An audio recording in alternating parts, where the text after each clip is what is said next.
국가들이 한국 잠수함을 선택하는 이유. 2011년 12월 20일 대우조선해양이 인도네시아의 1,400톤급 잠수함을 3대 수출하는 계약을 체결했다는 낭보가 들려왔습니다.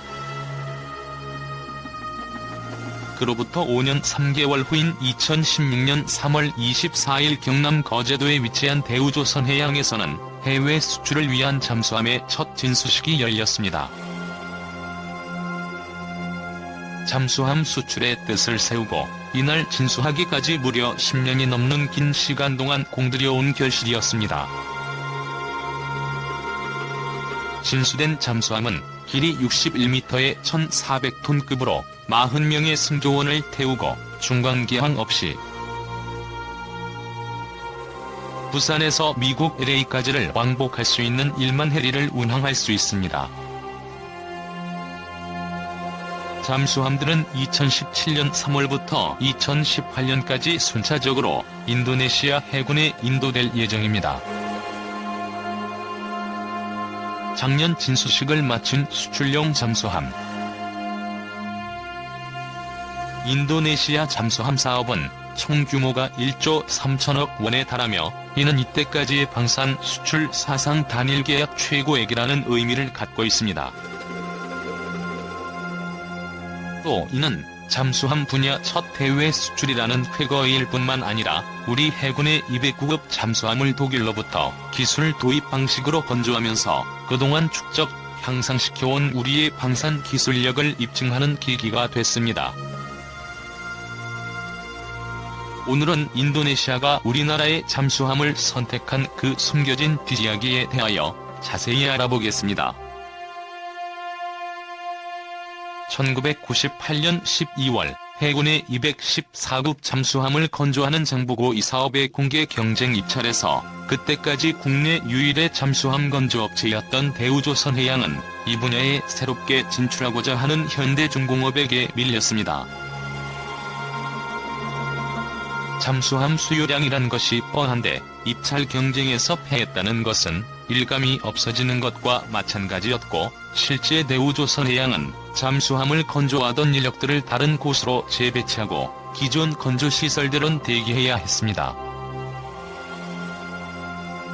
그렇다고 이 분야에서 손을 뗄 수도 없었고 일감을 국내가 아닌 해외에서 차지해야 했던 대우조선해양은 2003년 인도네시아 해군이 발주한 독일산 209급 잠수함 크리 카크라함의 창정비 사업에 주목했습니다.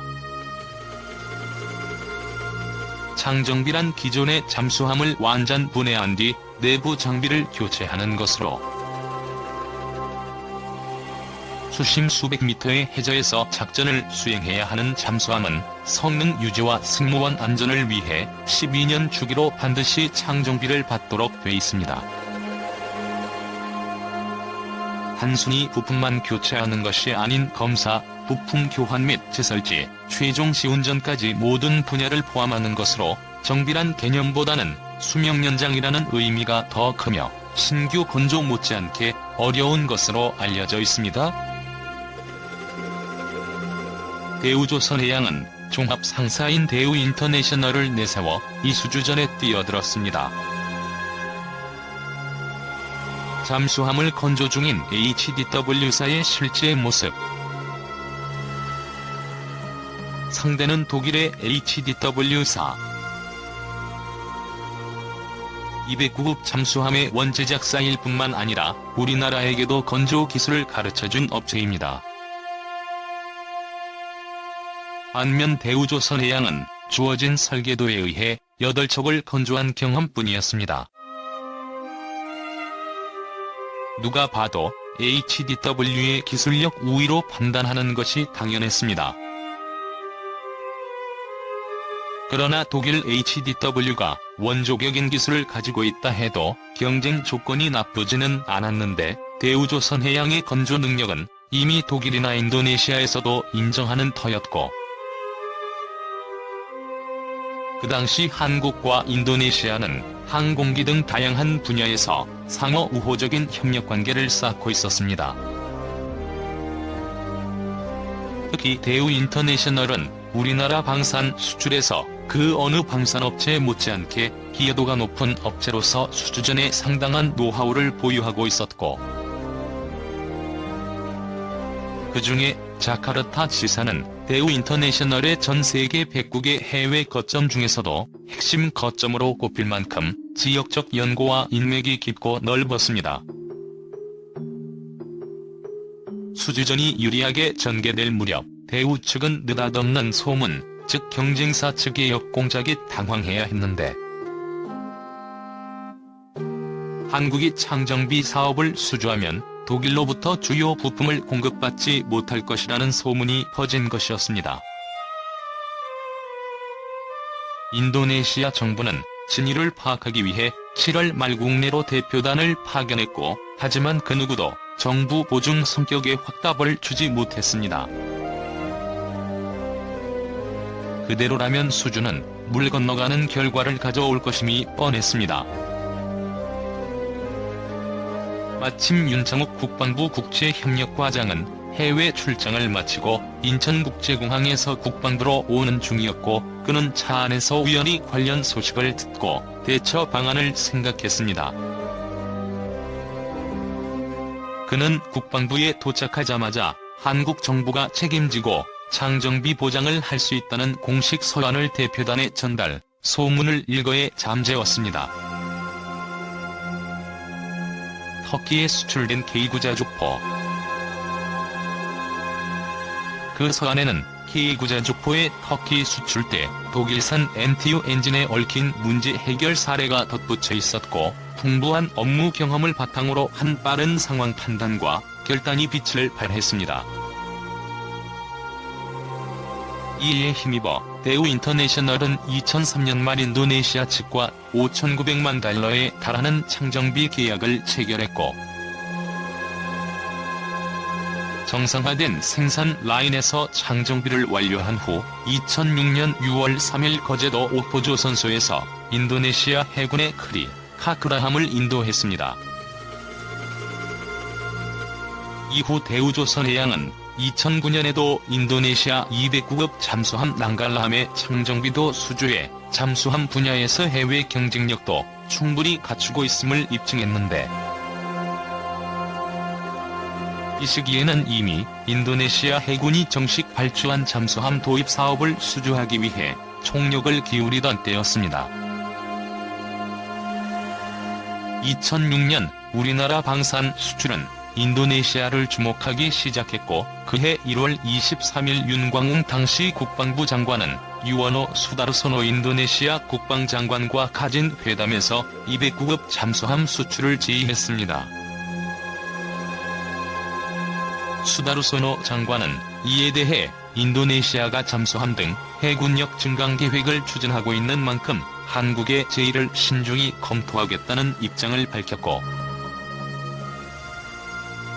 미국의 방위산업 전문지인 디펜스 뉴스도 이와 관련 인도네시아가 한국으로부터 공식적으로 잠수함 판매 제의를 받았다고 보도했는데,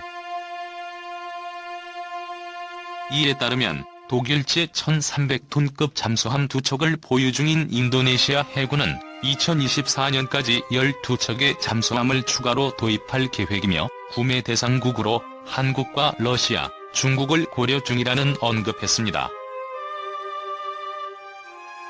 그러나 2000년 즈음에 우리나라 잠수함 건조 인프라는 외국이 설계한 디젤 잠수함의 도면을 가져다 건조 기술을 이전받아 겨우 건조할 수 있는 수준이라고 평가되었고, 그 후 5에서 6년이 지난 시점에도 한국형 잠수함은 현재 국내 기술로 설계해 건조할 수 있다는 것은 과도한 의혹이라는 의견이 많았습니다. 다만 대우조선해양은 209 잠수함을 건조하면서 주요 핵심 분야를 역설계해냈고, 다행스럽게도 HDW는 그때 대우해양조선의 209급 잠수함에 관한 지적재산권 보호기간을 짧게 잡아 훗날 대우 측의 기술적 이의를 제기 못한 것으로 알려져 있습니다. 그 신뢰가 1200톤급의 209 잠수함을 1400톤급으로 업그레이드시킨 이른바 대우형 209급 잠수함이라고 불린 DSM이 1400였고 이것을 인도네시아 해군에 수출하고자 했습니다.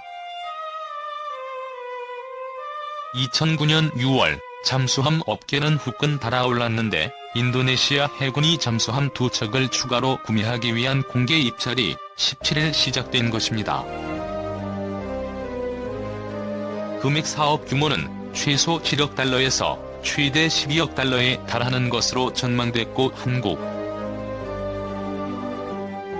독일, 러시아, 프랑스 등이 그동안 물밑 경쟁을 펼치다 이제 수면 위로 부상하기 시작했습니다. 대우조선해양이 제시한 1400톤급 잠수함은 본체 가격만 3억 5천만 달러에 음향 탐지 시스템과 전투관리 시스템 등의 비용까지 합하면 대당 가격이 6억 달러에 이르렀고 가격대가 너무 높은 독일, 프랑스는 선두권에서 이미 탈락한 것이나 다름없었습니다. 러시아의 잠수함은 값이 싸지만 성능이 낙후돼 있고 후속 군수 지원도 기대할 수도 없다는 약점이 있었습니다. 인도네시아가 원하는 제품의 성능과 가격 등을 고려하면 대우조선해양이 선택될 가능성이 가장 높다는 평가 분위기였는데 문제는 강력한 경쟁국인 러시아가 10억 달러의 자관과 낮은 가격 등을 내세워 인도네시아 정부를 설득하고 있는 상황이라는 점이었는데 대우가 인도네시아 정부와의 사전 가격 협상에 실패하면서 러시아만 단독 응찰했고 결국 위찰됐습니다. 한 달 뒤인 7월 재입찰이 시작돼 한국과 러시아 두 국가만이 참여했으나 석 달 뒤인 10월 인도네시아 정부는 사업 중단을 선언하고 말았습니다.